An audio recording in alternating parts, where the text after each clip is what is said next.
सगळ्यात महत्वाचा आज प्रश्न असा आहे की कांदा उत्पादक शेतकरी राज्यातले एकदम हवालदिल झाले. अक्षरशः 5 रुपये किलो दर मिळतोय कांदा उत्पादकांना. याला पर्याय मी पहिल्यापासून सांगतो, एकजूटच पर्याय आहे याला. तुम्ही असं कितीही पोटतिडकीनं सांगितलं, तुम्ही कितीही मायेनं या सरकारला सांगितलं, तरी ते कधी आपल्या डोळ्याचे अश्रू नाही पुसणार. तुम्हाला आंदोलनाच्या पवित्र्यात यावं लागेल, पण कट्टरतेने यावं लागणार आहे. तुम्हाला कुठल्या सरकारची किंवा कुठल्या राजकीय पक्षाच्या नेत्याची माया दया करून चालणार नाही, तरच न्यायपत्रात मिळू शकतो.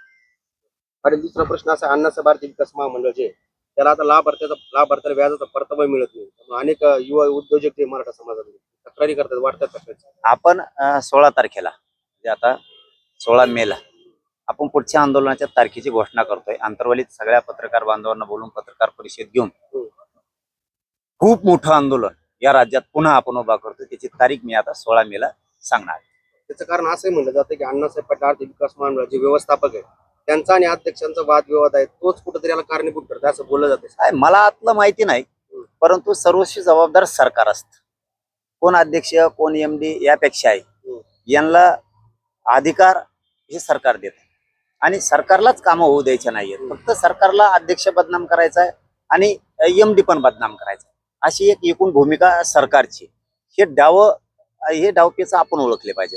अध्यक्षांनी महामंडळाच्या आणि चेअरमनने सुद्धा एक बदनाम करायचे, पण वाटोळं कोणच होतंय, भरडतोय कोणतं? मराठा समाज. हे लक्षात ठेवा.